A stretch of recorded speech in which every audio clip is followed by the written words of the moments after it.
The Man and the Puppet. Narrated by Scott from Exuberant Knack. It is recommended that you read the story while you listen to it with headphones. Thank you and enjoy. I was very young when this event happened to me, young enough to be scarred for life by what I witnessed many years ago. I was probably around 3 or 4 years old, I think, old enough to speak and walk to my knowledge. Everything is fuzzy from that time, and for good reason too. Currently, I live with my aunt and uncle. I have lived with them since they took me in because my mom wasn't really ready to raise a child just yet. I love my mother, but she is still a teenager at heart, still loving to party, drink, and doing drugs. Just like any person like this, whenever she drank or did drugs, she lost all sense of judgment and made a lot of bad decisions. One of these decisions, one that to this day, she is still unaware about, screwed me up for life. Back then, we didn't really live in a home of our own. We would spend our days staying with various friends, going from town to town in search of permanent shelter. I would meet various people and children, but I never had time to make a decent friend since we never stayed long, just a night or two if I remember correctly. This also kind of made this event more unique for that time. I actually did make a friend who actually helped me deal with what happened. Her name was Emma. She was a little girl who was about my age. She was a very kind girl. You could probably say that she was my first official friend. This event that I keep mentioning is the reason why I'm terrified of the dark. To tell the truth, it really screwed me up since, even though I am aware that there is nothing in the dark, there is a subconscious fear I feel every time the lights go off.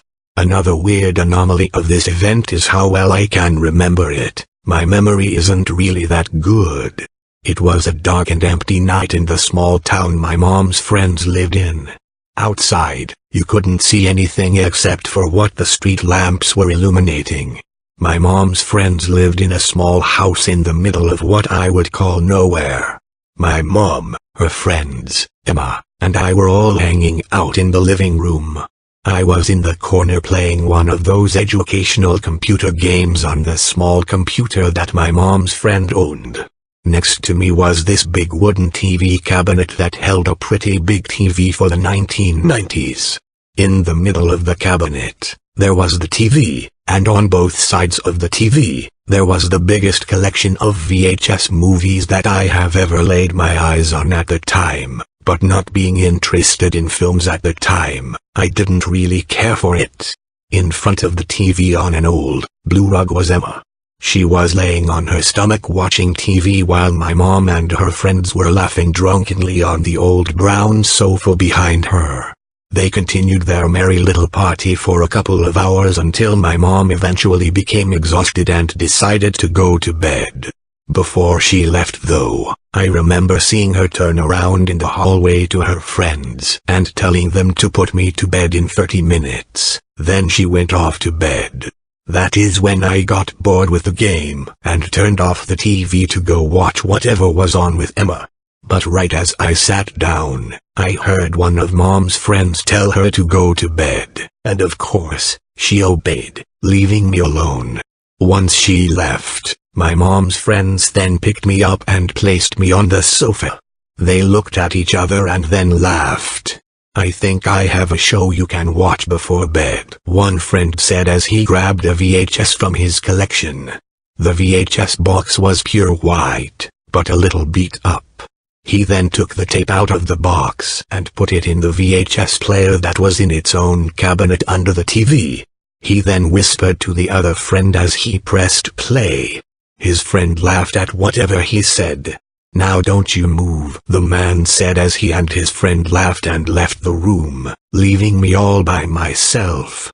The TV suddenly flared on with a bunch of static for a few minutes, then some faint carnival-like music could be heard. The opening credits for this show flashed on screen with its many colors and balloon-like text. I can't remember much about the opening credits, nor can I tell you who starred in it. though I can tell you that I had a faint feeling of uneasiness as the credits rolled and the music became louder and louder. At the peak of the music's loudness, the music stopped and it cut to a shot in a very colorful living room. The walls were a bright yellow and there was odd blue furniture everywhere. It was a bit obvious that this was just a TV set that was hastily made, since some walls were more crooked than others and some of the photos on the walls were tilted. That's when a man in a white lab coat hopped in from the right. If I remember this man correctly, he was a very jolly, skinny man who to me looked a lot like Bill Nye the Science Guy, but a bit more crazy. He began to talk to the camera, just like anyone in children's TV. He began to talk to us about how he is looking for his friend since they are playing a game of hide and seek and such, and he wanted our help to find him. Eventually he found him, and that's when we learned his friend is actually a ventriloquist puppet who looked sort of like Charlie McCarthy in a way. The episode continued on like any regular kids show, nothing bad or anything. That's when the first episode ended and the second episode began. The second episode began exactly like the first one, the carnival music, the man looking for his friend, etc. If it wasn't for what happened next, I would have thought I was watching episode 1 again. But this time, the man approached a yellow door. He turned to the camera excitedly and said, "I think he might be hiding in here. But be careful. Monsters lurk in the darkness of the basement. Good thing I just changed the light bulb." So he entered the basement. He left the door open behind him for extra light as he began walking down the stairs. I could hear the eerie creaking of the wooden steps under his feet as he walked down the old steps. Midway down the steps he turned to the camera and said, "I really hope he's down here. Basements can be very scary." Then, as he turned back around, the light bulb above him, which was the only illumination in the basement, shattered and the room was swallowed by darkness. The man began to become very nervous, as shown by the fact his breathing becoming faster and faster. He then called out for his friend, voice shaking. We then look over at the doorway as his friend stuck his head out and said, "How's it going?" in a cheeky tone. The man was glad to see his friend, glad being a bit of an understatement though. He begged for his friend to toss him down a new light bulb as the sound of a low, intimidating grumble began to be heard coming from the darkness. His friend let out this maniacal chuckle and in a playful tone he said okay, and he literally tossed a light bulb at the man. The man couldn't catch the light bulb as he couldn't see where it was heading, but you can hear the light bulb crash onto the ground of the basement. Right as the light bulb hit the ground, everything went silent, like all hope was immediately lost. The man's friend then silently closed the door as the man cried for help. The door then clicked shut and again, everything went silent. What happened next will be stuck in my head until the day I die.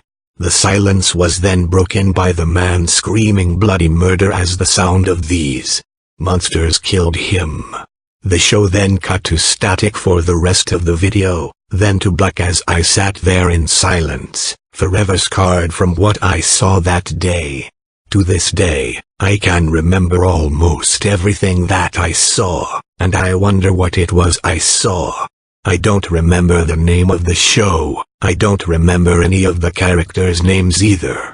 If anyone who knows anything about this show or anything related to it, I would love to hear it. I've been looking for this show for years and I cannot find it. It's been tormenting me subconsciously and all I want to do is watch it one more time and confront my fears.